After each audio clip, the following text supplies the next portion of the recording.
And that's my favorite part, is how the connections kind of snowball. So like we met, somebody gave us a phone number of a woman who was born in a logging camp. And she ended up being this incredible resource. Her name was Elsie McGuire, and I met her when she was 103. And then I interviewed her for the next 4 years. She passed away at 107. Wow. But she was born in 1909 in her dad's logging camp, and had stories about, she said she learned how to do the Irish jig on the dining hall tables. And just had these amazing stories. Welcome to the Back Catalog Listening Party, your weekly musical happy hour where musicians pick an album from their back catalog and tell the stories behind their favorite tracks in front of a live online audience. This week we talk with guitarist, singer, librarian, and Celtic radio host Brian Miller. We revisit his 2013 album The Falling of the Pine that he recorded with Randy Gosa, explore the connections between Irish music and folk tunes from the Great Lakes region, learn about the pull of inaccessibility, and hear wild stories Brian unearthed from Midwest logging camps. So pour a beverage, grab a snack, and kick back as we listen to music together here on the Back Catalog Listening Party, where it's always Friday and old albums never sounded better. Happy Friday! Happy Friday! And welcome to the Back Catalog Listening Party. My name is Mother Banjo, one of your hosts. My name is Anthony Ihrig, the other host. And today we have joining us, I believe, all the way across the river in St. Paul, Mr. Brian Miller. Yes, your saintly neighbor to the east. Oh, thank you. We are so excited to have you joining us. But we've been working on this for an embarrassingly long amount of time, trying to get you on the show, trying to get our schedules aligned. So we're happy we are able to arrange a lunchtime taping that we could all be around for. And looks like Christopher chiming in from Savage, Minnesota, enjoying some Polar Lemon Seltzer. Very nice. Linda joining us from New Haven, Connecticut, drinking iced tea on this sunny day. 77 degrees. Ooh, wow. Sounds nice. Yeah, sounds right. like, what, a whole 2 days ago here in the Twin Cities? Now it's like 50 degrees. Right. Connie joining us from Connie. Richfield. Christy across the Rum River. Kermit and Christy joining us. Welcome. And if you are joining us as well, tell us where you are tuned in from. If you're enjoying a snack or a beverage, or maybe it's lunchtime. It certainly is here in the Twin Cities. I'm not going to stuff a sandwich in my face during the show. I think we'll all be happy about that. But I did give myself, like the squirrel I am, some nuts and raisins to keep me going. And I also have a cup of I have a latte going on in my repping my local radio station KFAI, one of our great public radio stations. And later we're going to talk with Brian because he also hosts a show on a local radio station. So we'll chat about that. But excellent. What do you have going on, Tony? I'm going to channel the Friday vibes. This show releases on Fridays, and I'm trying something new. This is a non-alcoholic beer from Holland called Buckler that my mom came back with. She went on a trip with her friends and said, "Hey, I tried this new beer and I brought it back." So I'm going to give that a try today. And once again, as always, in my Back Catalog Listening Party pint glass. Everything tastes better in that. Yeah. Well, sláinte to that. Brian, are you enjoying any kind of beverage or snack? I'm just on the herbal tea today. Yeah, that's good. What I kind of herbs are in that tea? Well, see, I got into the throat coat when my voice goes to heck every winter. So then it just tastes so good that it's good all year round.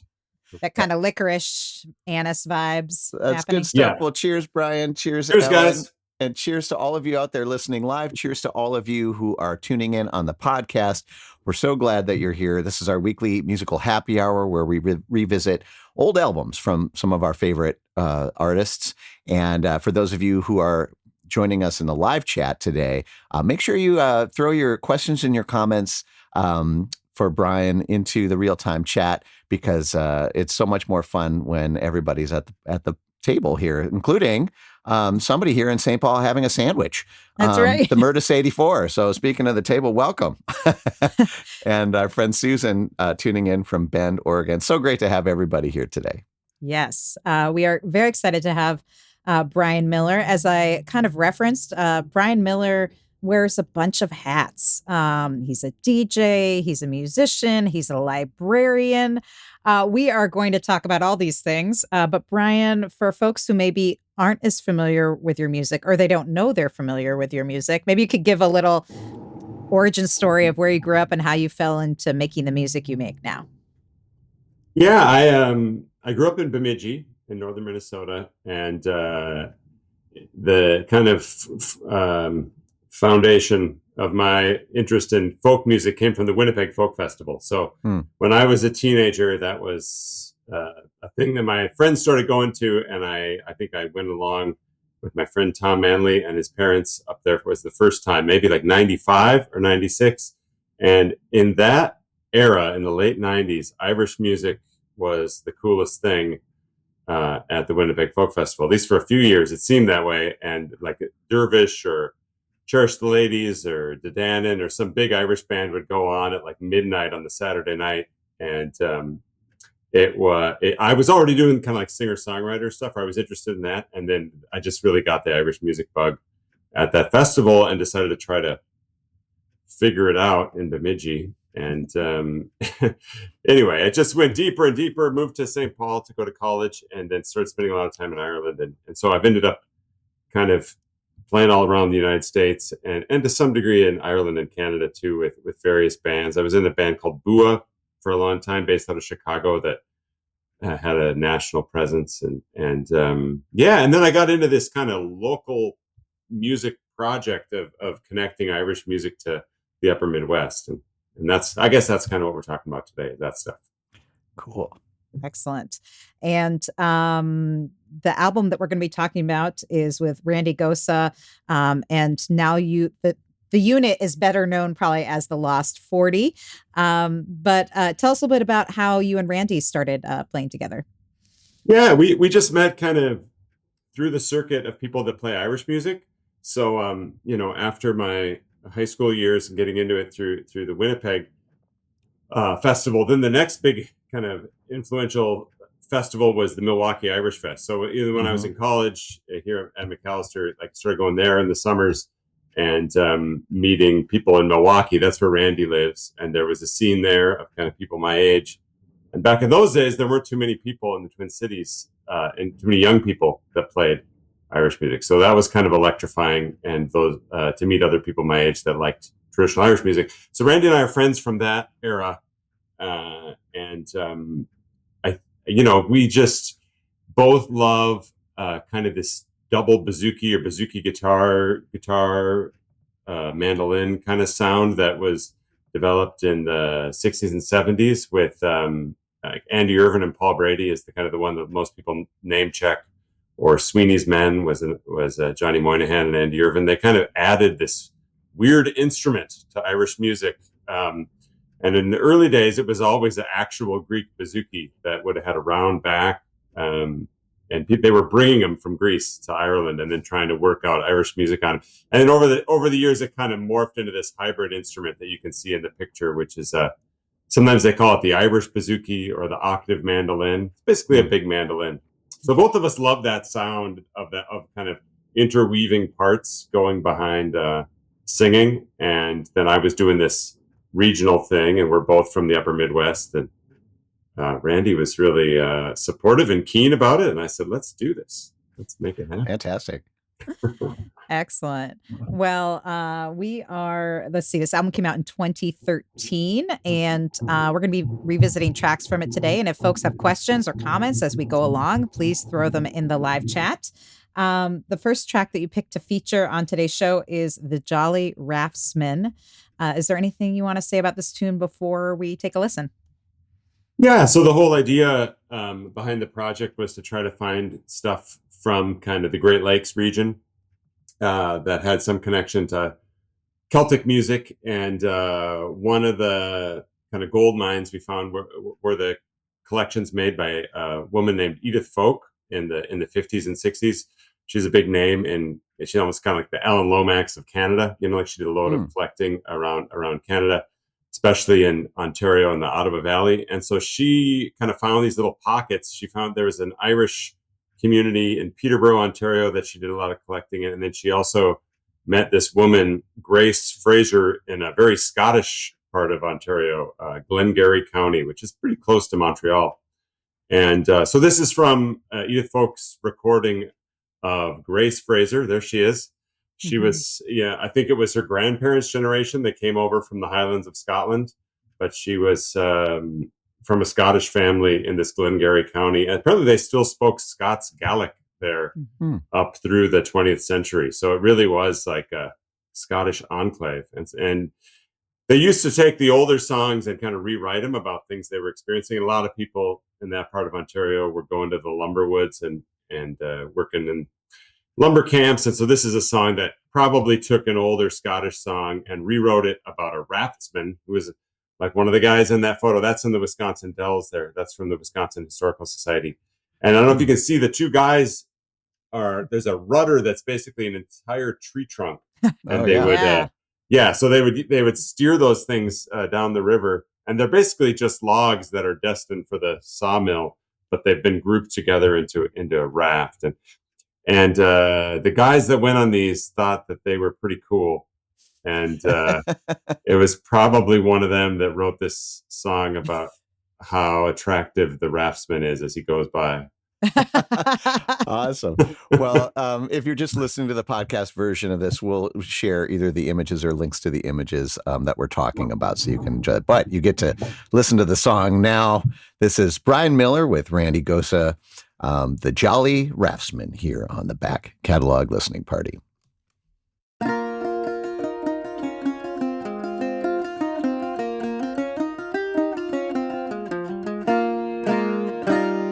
I am 16, I do confess, surely I'm no older, oh. I place my mind, it never shall move, it's on a jolly raftsman, oh.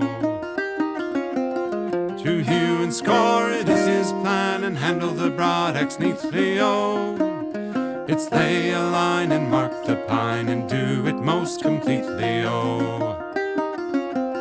My mother's daily scolding me to marry some freeholder, oh. I place my mind, it never shall move, it's on a jolly raftsman, oh. To hew and score, it is his plan, and handle the broad axe neatly, oh. It's lay a line and mark the pine, and do it most completely, oh. My love is marching through the pine, as brave as Alexander, oh. None can I find to please my mind as well as a jolly raftsman, oh. To hew and score, it is his plan, and handle the broad axe neatly, oh. It's lay a line and mark the pine, and do it most completely, oh.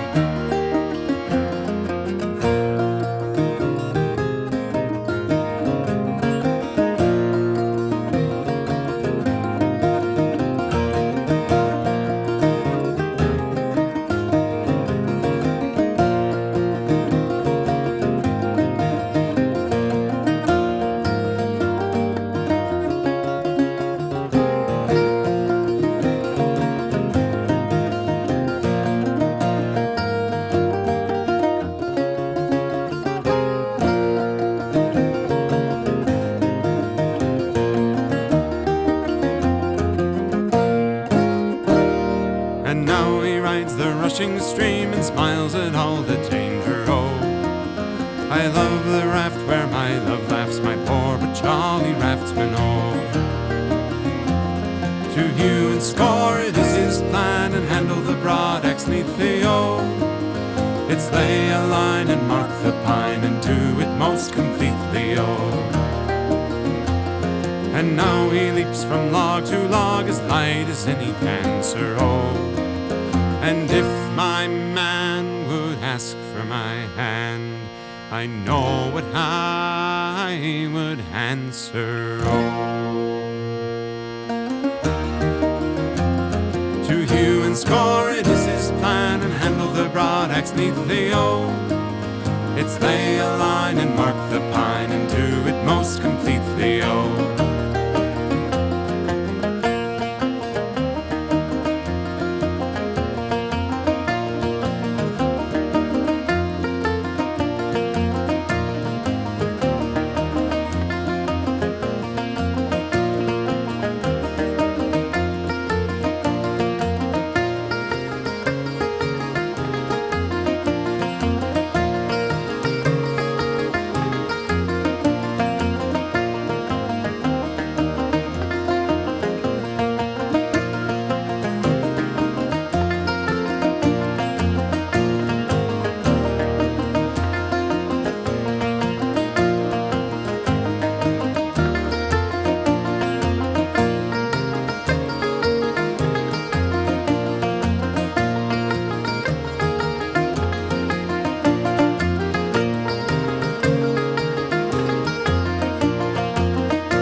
All right. Nice. Brian Miller and Randy Gosa with the Jolly Raftsman from their 2013 release, The Falling of the Pine. Brian Miller joining us live today on the Back Catalog Listening Party to chat about this record. And yeah, that song definitely feels like kind of like a commercial for being a Raftsman. Like you want to be cool and attractive to all the ladies. Then Yeah, maybe it was commissioned by the like logging companies or something, Yeah, they definitely, I think it was kind of a miserable job, especially going down the river, because they were doing it as early in the spring as they could, so the water was freezing. They were always falling in the water, and people were, living close to death, so they needed to tell themselves that there was Yes. something positive about it.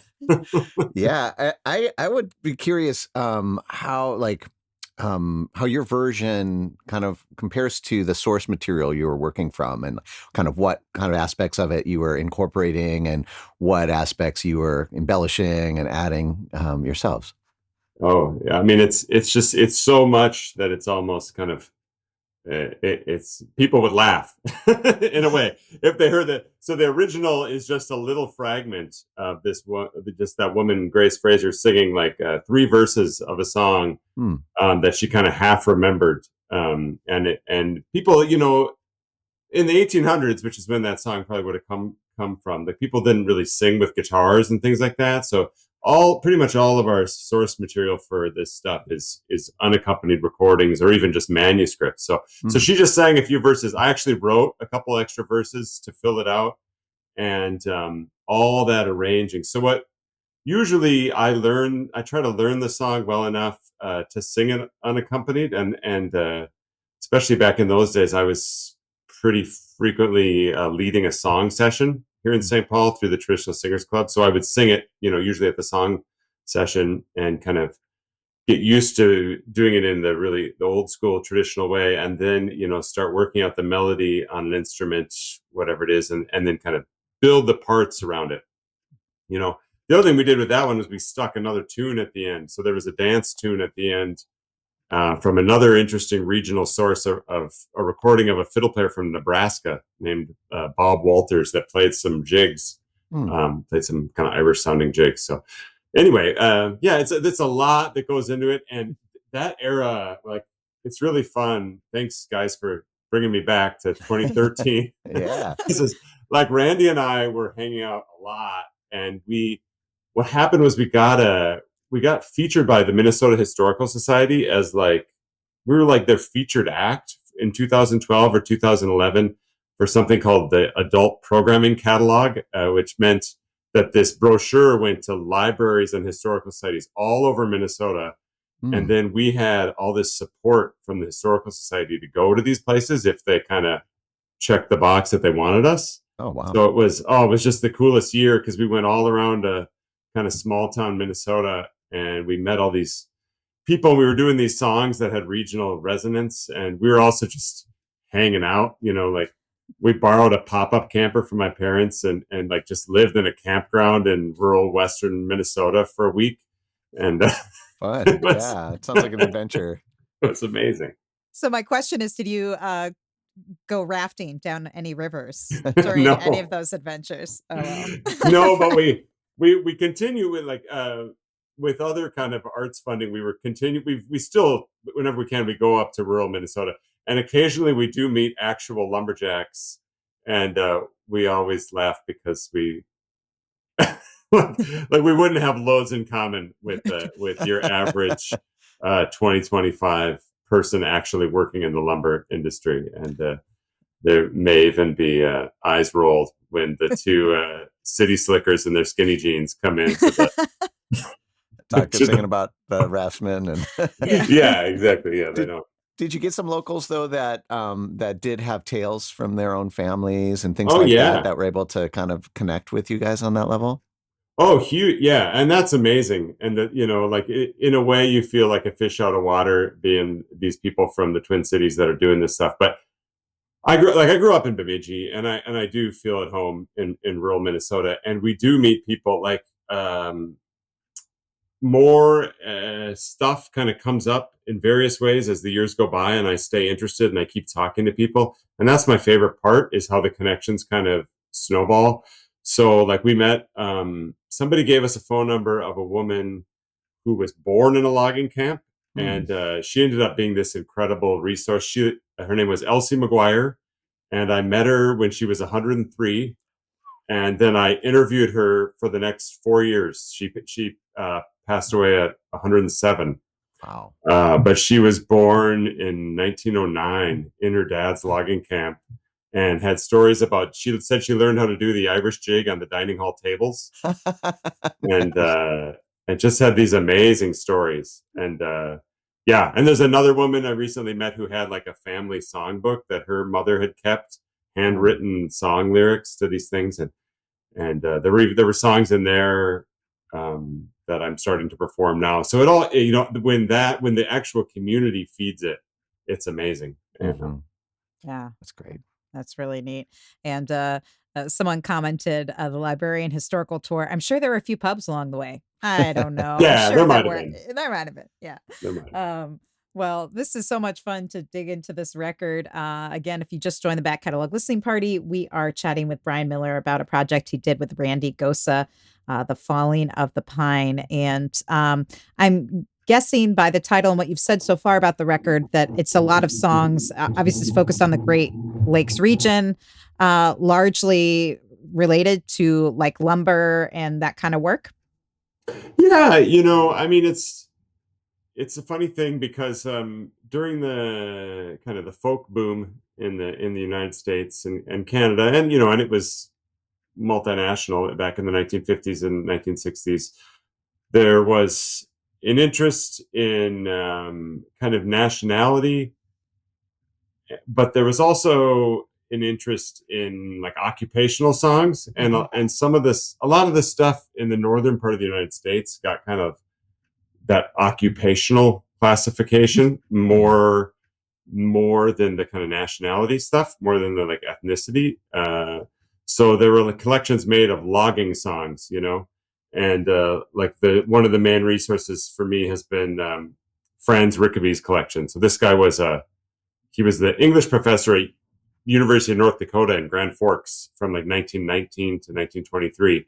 And he collected songs all over the upper Midwest. And then they were packaged as the Ballads of the Shanty Boy, which is like another word for lumberjack. And they didn't publish, maybe like 80% of what he collected that wasn't specifically about being a lumberjack. But, Sure. but the songs were sung in logging camps, whatever they were about. If they were love songs or songs about missing Ireland or whatever, it was a place where people needed to sing to pass the time. I always say like there were no iPhones, and No. there were no radios, and there was no like the people. A lot of people couldn't read, so they were singing songs to pass the time. So in a sense, a lot of the stuff is logging camp songs, but it's not all about being a lumberjack. Yeah. I love the idea, by the way. I was just thinking about that, like work songs, occupation songs. And I think about a lot of my work day spent on a computer. And I think, I would have the most boring work songs of all time. Yeah. Typing. I know. Didn't Stan Rogers try to write one of those? I think there was there's one about something being on the Xerox line. Yeah. Exactly. Well, any songwriters out there wanting to document today's work life, we'd love to hear your songs about your occupation. So amazing. Hey there, would you like to be part of the live show? Well, become a member of the Back Catalog Listening Party Patreon, and you'll get a backstage pass to weekly online tapings where you can ask the artist questions and participate in the live chat with a fun community of like-minded music nerds. You'll also get a first look at upcoming guests and receive invitations to special live streams and private after parties.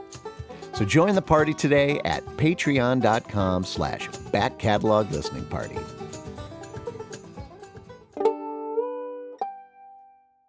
But right now we are going to hear another track from this record. And this is Deep, Deep Sea. Is there anything you want to say about this tune? Yeah. So the guy that I mentioned there, Franz Rickaby, and I don't know, there's a great photo of him balancing on a rock. He was a real character, and he was friends with a lot of the kind of like cutting edge poets of the early 20s. There he is. Uh, Wow. amazing, It's a great amazing shot. dude. Really interesting guy. And his granddaughter wrote a biography of him, and they republished his book. So there's a book out there.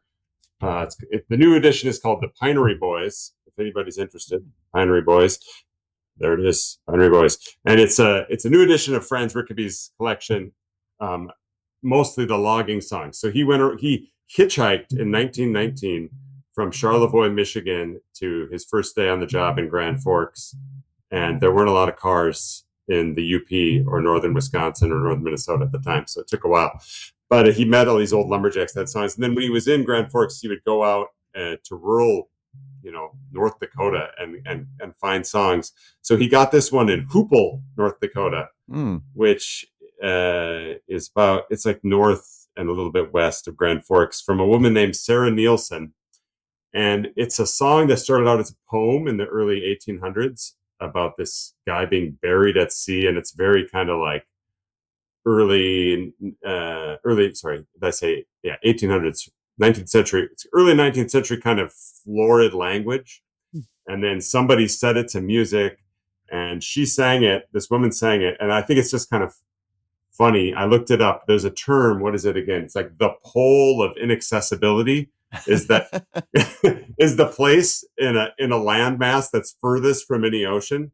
Okay. And Hoople, North Dakota isn't too far. The pole of inaccessible, like it's so far from the ocean. And here's this woman in this funny North Dakota, little North Dakota farm town, singing this song about being buried at sea. But I guess that immigrant experience of crossing the ocean lasted. Yeah. Generational trauma, perhaps. All right. This is Brian Miller and Randy Gosa with Deep, Deep Sea here on the Back Catalog Listening Party.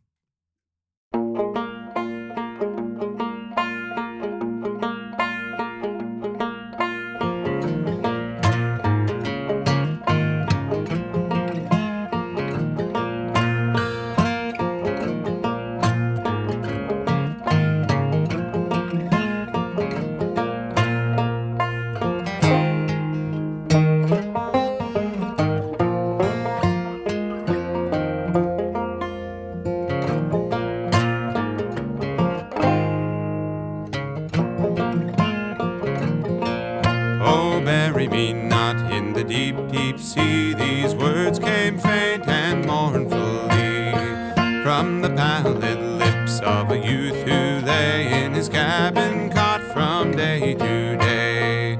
Oh, he wasted and pined till over his brow the death shade slowly passed, and now, when the land of his fond loved home was nigh, we had gathered around to see him die.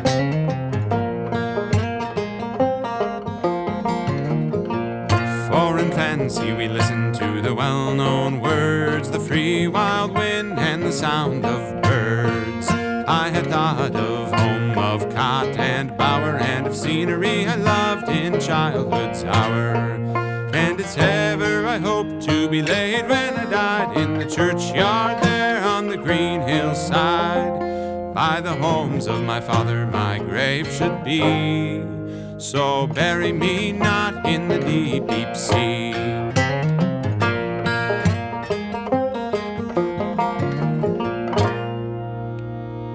Let my dad's slumbers be where a father's prayer and a sister's tears will be blended there.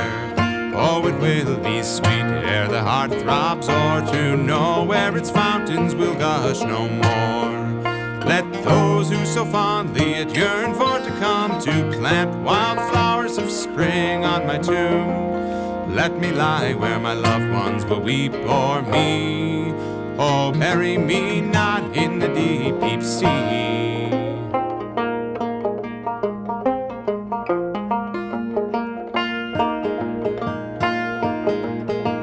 And there is another who tears shall shed for him that lies in a cold ocean bed. In hours that it pains me to think on now, she has twined these locks and kissed this brow. Through the hair she wreathed will the sea serpent hiss, the brow she pressed will the cold wave kiss. for the sake of the bright one that weeps for me. Oh, bury me not in the deep, deep sea.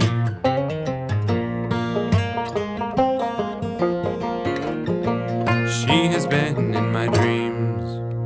His voice failed there. We gave no heed to his dying prayer. We lowered him slow o'er the vessel's side. Above him closed the dark blue tide. Where to dip her wing the sea fowl rest. The blue waves dance with their foaming crest. Where the billows bound and the winds sport free.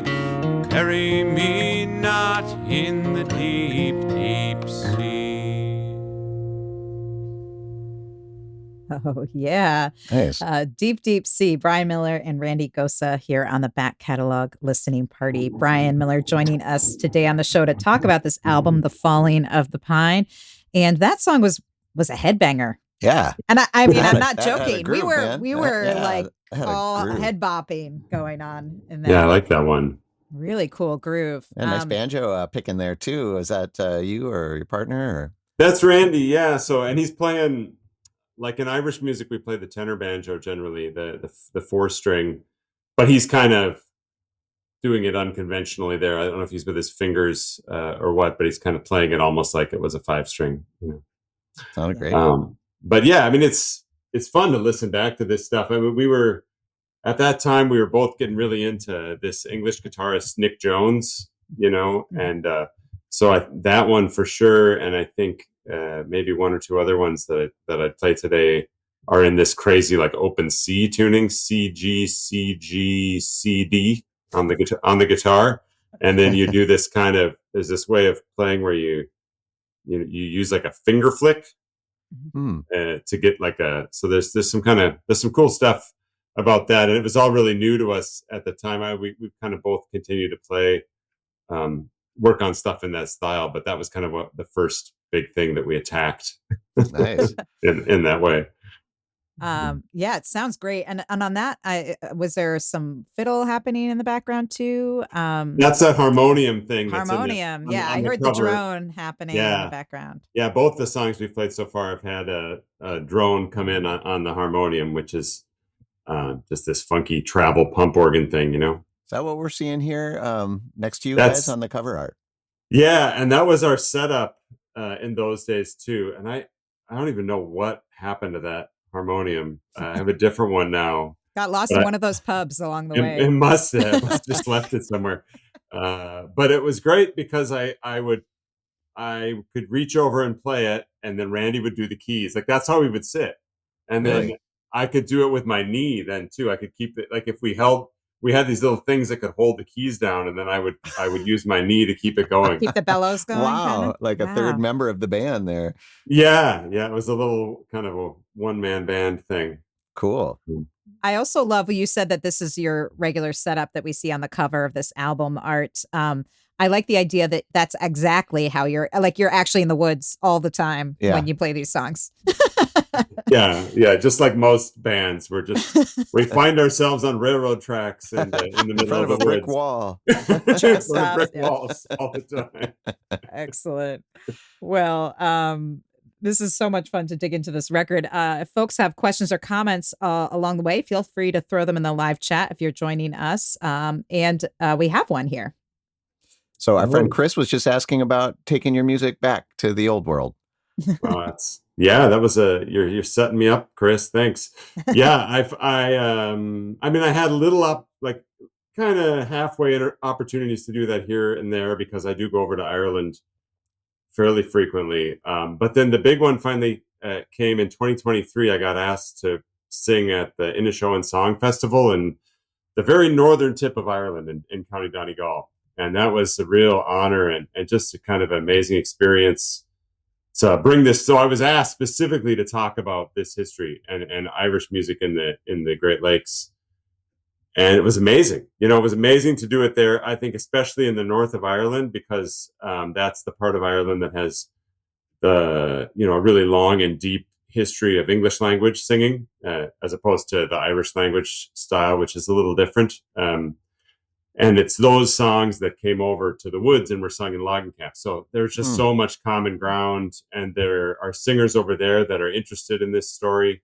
So it was an amazing experience. And I did I got to do gigs then with my friend Danny Diamond that I'm doing a lot of performing with now. And we do those songs, and it's just so cool. Donegal specifically, the island of Erinmore off Donegal had all these people that ended up going to Beaver Island, which is this remote place in northern Lake Michigan. Mm-hmm. So I was talking about that connection, and yeah, it was really cool. Great experience. Very cool. And, that brings up an interesting question that I had was, as we were listening to obviously all the Scots-Irish influence because of the immigrants that came here and worked in the Great Lakes region, who ended up doing a lot of this logging work. But, in a lot of Ireland, although there's plenty of trees, it's not like there's a big logging industry quite in the same way. Like, is that something you had to kind of explain, or is that something that was very translatable? No, I mean, Ireland lost their historic forests to colonialism, a long ways back. And the thing that really resonated about this kind of seasonal work. So logging was seasonal work. You did it in the winter. And again, it's this kind of like connection with the north of Ireland. For a long time, it was really common in the north of Ireland to do seasonal work in Scotland. Mm-hmm. So, and there's a whole like kind of body of songs about, you went down to Belfast and you got the boat across to Scotland and you worked for some horrible boss. And then you wrote a song about about how awful the experience was, or about saying goodbye to your sweetheart. And in some cases, the song literally then was just rewritten, so when it came over here to the woods. So in that way, it's kind of the same. But yeah, the logging experience, that exact experience was not something people did in Ireland. Yeah. Well, Christy had a question, again, getting back to the cover art for this album. Wants to know more about this wood setting. Where was this photo taken? That's in it's south of Stillwater somewhere. Is it Bayport? Maybe it's somewhere. There's we discovered halfway through the photo shoot that it's somebody's private land. So when they chased you out with a shotgun or something. but the trees. There's not a lot of stands of pine trees that are that well kind of like it's so groomed around there, and the guy was like, I spent decades getting these trees to look like this. And they were like, yeah, they're great, we're taking photos by them because they're so good. And he's like, okay, you can stay. Did he get credit in the liner notes? No. Okay. We tried to talk to him as little as possible. He seemed a little angry at first. Probably a good idea.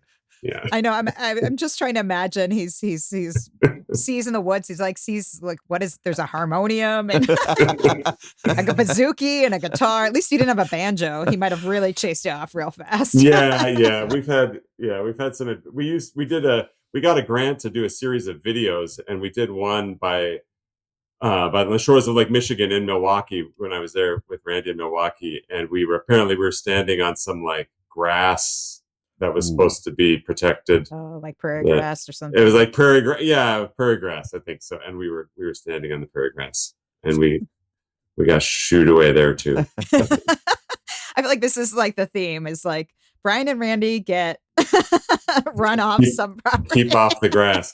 Yeah, Randy and I aren't real like pushy people, but we find that photographers are. So yeah, we need our like pushy photographer with us to help us out. Well, if you're liking what you're hearing and you want to get some of the liner notes and these great images of them in the woods before they get chased off, you can pick up, Brian and Randy still have physical copies of this album, and you can get them at Bandcamp, or if you go to thelast40.com, and you can pick up the CD. You can also, at Bandcamp, you can also download the high fidelity audio tracks, which we highly recommend because it sounds awesome. Yeah, we haven't talked about this yet. The recording is great. I'd love to maybe after this just hear a little bit about where it was done and everything. But it's really a wonderful sound. When you have really, top level musicians playing these amazing instruments that have their own voice. You really, want to do them justice in the recording studio, and you guys certainly did it. You can just hear, it sounds like you're in the room with these beautiful instruments, and you really get the full experience if you get either the CD version or download the high res digital files. Yes, highly recommended. Yeah, where did you record this? Do you guys record this yourselves? It sounds, again, the sound of the instruments just sounds so good. So I'm so happy to hear that. Yeah, we did it at the Hideaway Studio, which is run by a guy named Joe Mabbitt in Northeast. It's a great studio. Yeah. Yeah, I really like it. I've been going to Joe since I was in college. And he was working at a place called Trail Mix, I think, which was in the same spot. Anyway, so it was great. Yeah, Joe's awesome. He's got the little walls there to build a fort around yourself, so you can still be kind of you can be mostly live. And we were mostly live for this album. That's us practicing with AJ Strubis off to the side in one of the other rooms. But it was a great experience, and Joe is so easy to work with. He's a wonderful presence in the studio, and he's got incredible mics.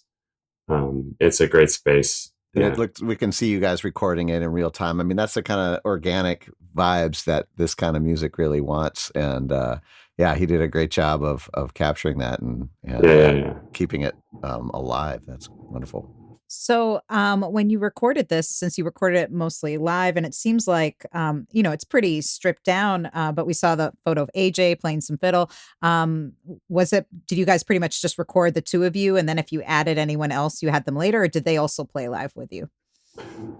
I think we only added two people. We had AJ came in and played fiddle on a track, and that we'll listen to that next, and it's just fiddle. So I think we did that live with him playing. And then Nora Rendell, my wife, came in and sang harmony. That I'm sure we did that probably after the fact. But and there was other things like that first track. Randy overdubbed the banjo on it, and some of the harmonium we probably put in afterwards. But I kind of got into a rhythm of trying to do as much live as possible. Even if you have to deal with a weird edit here and there because you've done it live and there's no way of doing like surgical replacement of just one part or something, it's so much better. I just find it feels more real and the rhythm is better. Yeah. Especially traditional folk music. I mean, it doesn't feel like it was ever aligned on a grid. It needs a little bit of movement here and there to feel like that's what I mean. Yeah, the rhythm. It sounds better if it moves a little bit, actually. I think. Yeah. The Back Catalog Listening Party is brought to you by EFS Publicity. Founded by veteran publicist, promoter, DJ, and musician Ellen Stanley, EFS brings an artist's perspective to the table, working to help clients get to the next level in their career. Services include national and international media campaigns, radio promotions, tour press, crowdfunding, grant writing, and more. Get a quote or set up a consultation today at efspublicity.com. This next tune, another Raftsman song, Raftsman Jim. And you mentioned this is one that AJ plays on? Yeah, so this is a kind of a different type of tune, really. It's in a book. There's a book called Raftsman on the Mississippi, and it's a guy's memoir of growing up on the shores of the Mississippi River in kind of southeastern Iowa near Davenport. And he tells all these stories of people going by on those rafts like we saw in the earlier picture. And then there would always be one of these things like you can see in the picture there. That's a wanigan, where it's like the floating cook shack. So there'd be a cook that would go down the river. And in the early days of logging in Minnesota, Wisconsin, the logs and everything went all the way to St. Louis. So they would go down and the cooks would go in these little floating cook shacks. And there's a guy you can even see in that photo has a fiddle. And so in the book, he tells stories about people playing fiddles and singing songs, and he would hear the songs, and he kind of transcribes this little fragment again of this song that he said the guys sang on the boats, Raftsman Jim. And then he kind of describes even the performance practice of the guys stomping their feet as they said, "Dandy handy Raftsman Jim." So we tried to we brought in like, I don't know, it was like an old wooden bed frame that I used to use, and we stomped on it in the studio to try to get the stomping sound. But it's more of like almost like an Appalachian old time melody than it is an Irish one, this particular one. But AJ did a great job. He's the man for the job. He's incredible.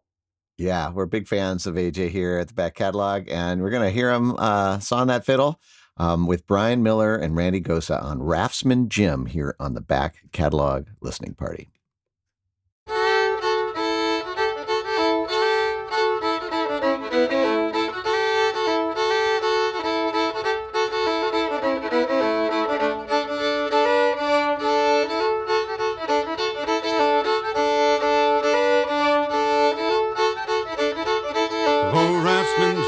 Tall and thin and stout and strong in every limb. On rocks and shoals where white water rolls, he's the one to handle that long pike pole. There ain't no cub as neat as him, dandy handy Raftsman Jim. Now who's that knocking on Polly's door? It's Raftsman Jim with his red pine oar. She pulled the pin and let him in. Oh, there ain't no lover like Raftsman Jim. Dandy handy Raftsman Jim.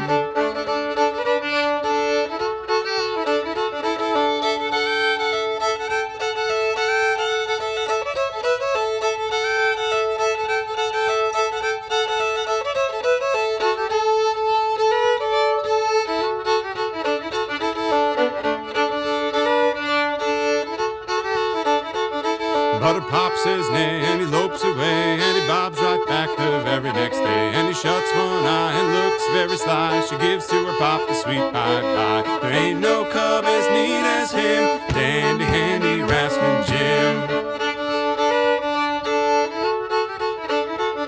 Says Raftsman Jim, I'm away again. I've a job of pushing for long Jim Quinn. Says White Pine Tom, what can it be?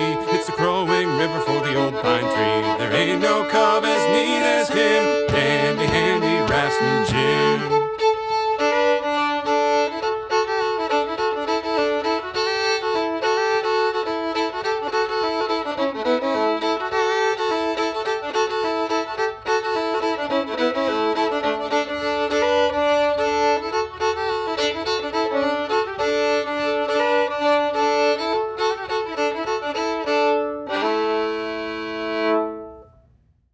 All right.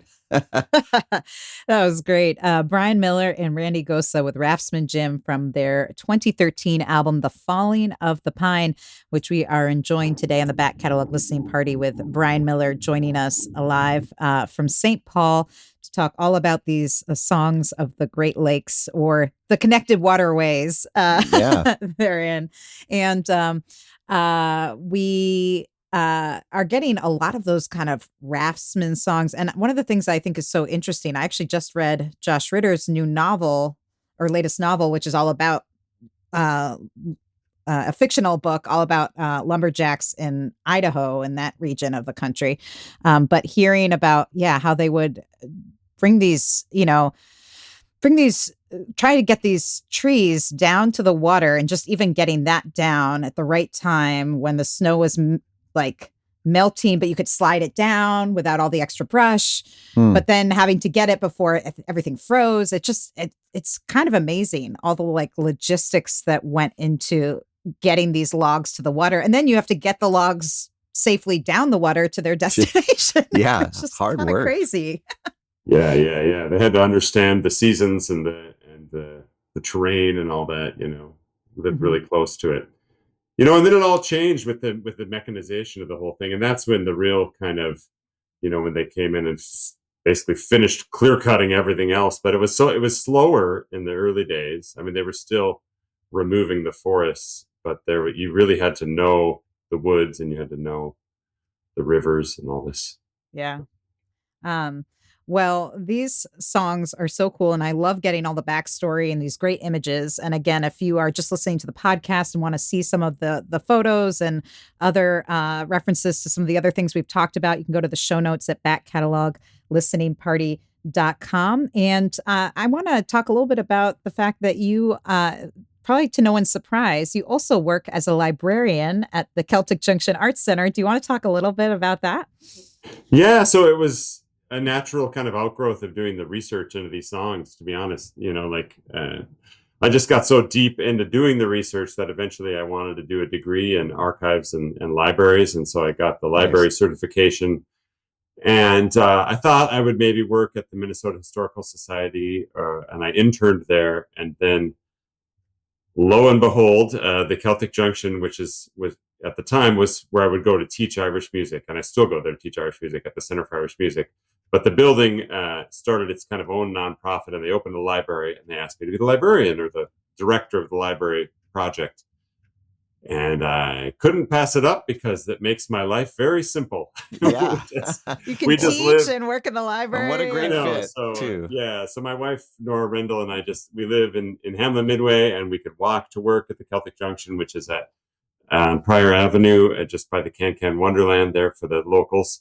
Mm-hmm. And so the McKiernan Library, we're up to like 8,000 items in our kind of published regular library collection. And then we do archival work, mostly relating to Irish music in Minnesota and Irish culture in Minnesota. So it's all just kind of like blended together, and it gives me a chance to go deeper. And I did a kind of a regular exhibit on Irish music in the Northwoods, specifically focusing on Minnesota for the library last year. Nice. That I'm hoping to tour around more around the state and show at historical studies.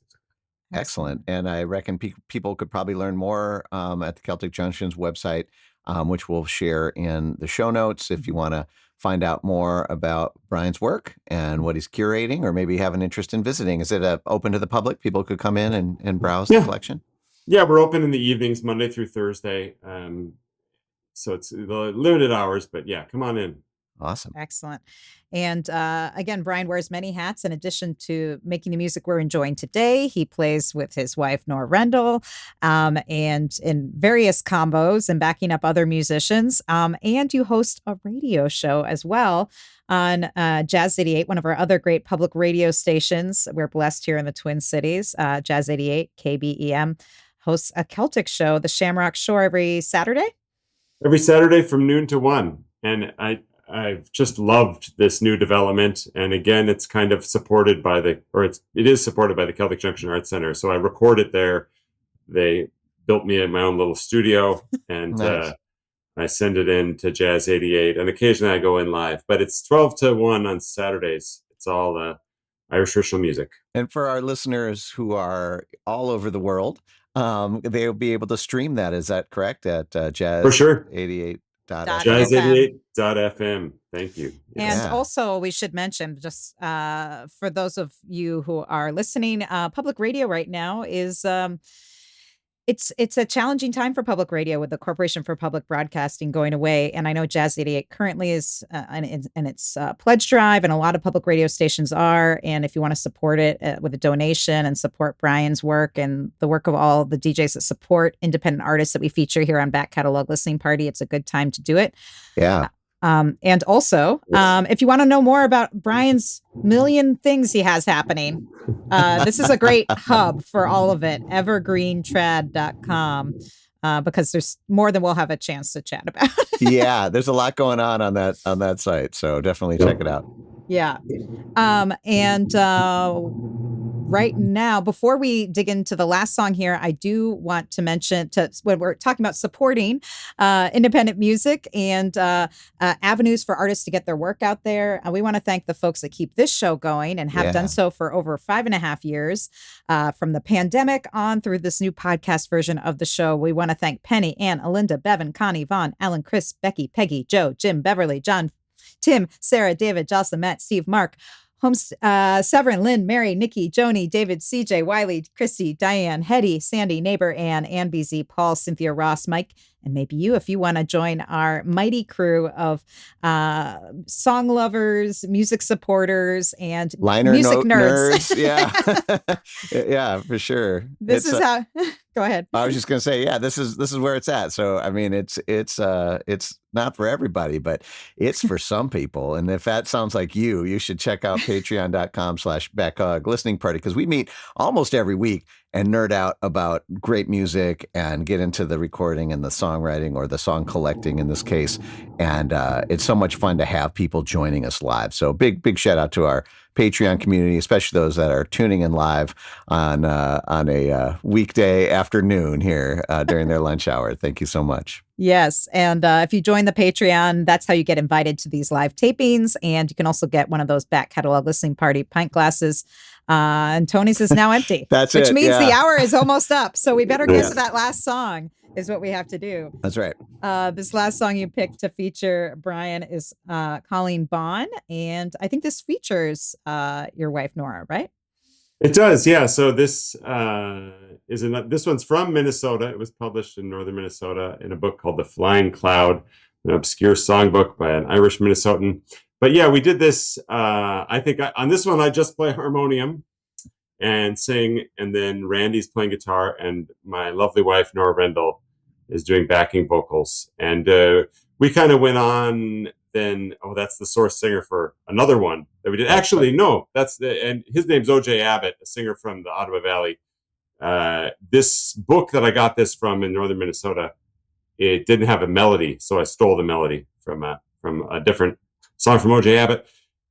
Okay. That's the book there, The Flying Cloud. And Nora and Randy and I went on then, after we did this Flying the Pine album, to do Nora's album, which is called Spinning Yarns.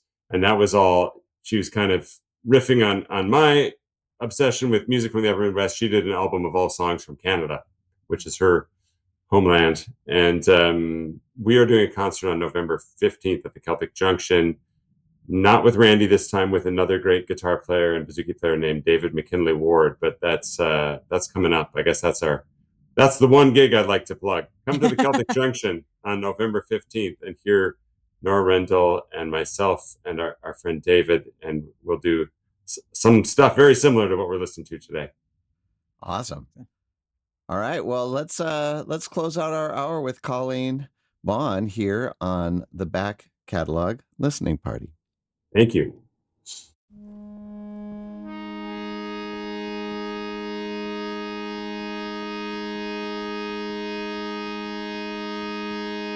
In the golden fields of Limerick, close by the Shannon stream, there lives a maid that holds my heart and haunts it like a dream. With shining showers of golden hair, as gentle as a fawn, her cheeks would make the red rose pale, my darling Colleen Bawn. Her hands are whiter than the snow that's on the mountainside, and softer than the creamy foam that floats upon the tide. Her teeth like drops of pearly dew that sparkles on the lawn. Oh, the sunshine of my life she is, my darling Colleen Bawn. Although she seldom speaks to me, I think on her with pride. For 7 long years I've courted her and asked her to be my bride. But dreary spells of cold neglect, it's all from her I've drawn.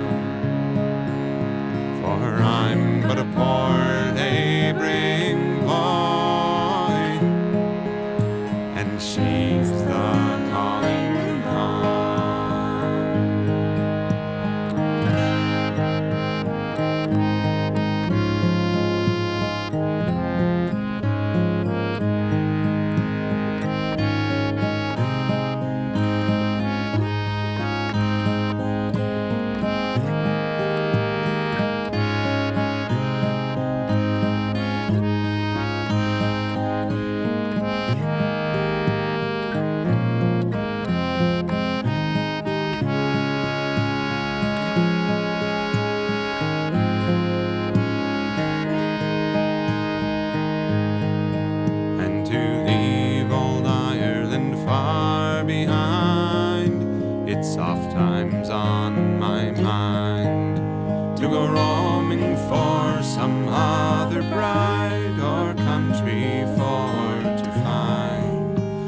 thought I have seen some low small pings upon her footsteps long, which keeps me near to guard my dear, my darling Colleen Bawn. Now the ladies of Limerick are well known throughout all Ireland. They fought upon the city walls as brave as any man. They kept away the enemy all night until the dawn,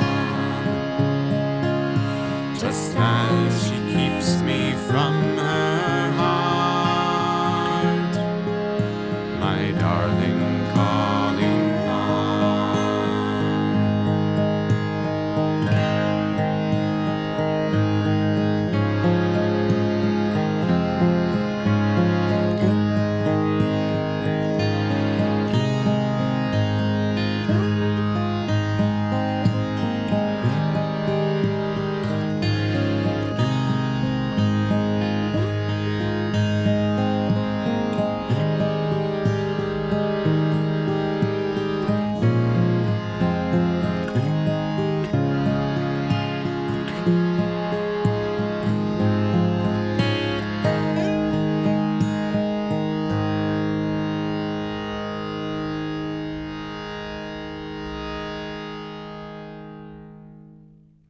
All right. Brian Miller keeping that harmonium going with Colleen Bawn from his album he did with Randy Gosa called The Falling of the Pine. Again, Nora Rendell's doing those beautiful harmony vocals. You can catch Brian Miller, Nora Rendell, and the trio at the Celtic Junction on November 15th. And you can find info at thecelticjunction.com and everything you need to know about Brian Miller at that website, evergreentread.com, from his radio show to all his musical projects and the library and so much more. Man, Yeah. we could spend hours talking to you, Brian. Yeah, for sure. Yeah, thanks so much, guys. It's been fun. And you can find this album too at thelost40.com, which is the duo of Brian Miller and Randy Gosa. So check out this album because it sounds real good. It's so good. And people were loving this hour. I just want to point out, Christy says also great, and great show from Connie, and beautiful music hour from Susan. And thanks, Brian. We'll see you on the radio, says Chris. And beautiful song, says Alinda. Always great to learn more from Brian, says Karen. And thank you so much, Brian, for hanging out with us for an hour and sharing your music and all this great information and the history. It's been a wonderful hour. Thanks so much, guys. It's really, like you were saying, I haven't listened to my old albums a whole lot, but I really enjoyed going back to this one. It just reminds me of a really good time in my musical life, and I'm really proud of it still, 12 years later. So somewhere in the future, someone will be dusting off a CD or stumbling upon a digital file of this album, and there'll be a librarian and they'll be like, what is this cool thing we've discovered? It's in the Brian Miller archives. Yeah, exactly. Well, we really appreciate all of you for joining us, whether you've tuned into the podcast or you joined us for the live show on YouTube. Thank you for being here. Thanks for your ears. And if you liked the show, review it. Subscribe at whatever platform you're listening on, because so you can get notified of future shows, because we drop new episodes of the Back Catalog Listening Party every Friday, making your weekend a little brighter and taking a break from everything else. So thank you for taking that break with us and spending the hour with us. All right. Thanks once more to Brian Miller, and we'll see you all next week on the Back Catalog Listening Party. Cheers. Cheers. Cheers. Thanks for joining us on the Back Catalog Listening Party. If you like what you hear, please subscribe to the podcast and leave a review, which helps more people discover our show and our guests. And do you want to be a part of the live show, get a first look at upcoming guests, and receive invites to private online parties and live streams? Then join our Patreon community at backcataloglisteningparty.com. Have a great week. We'll see you back here next Friday for another edition of the Back Catalog Listening Party.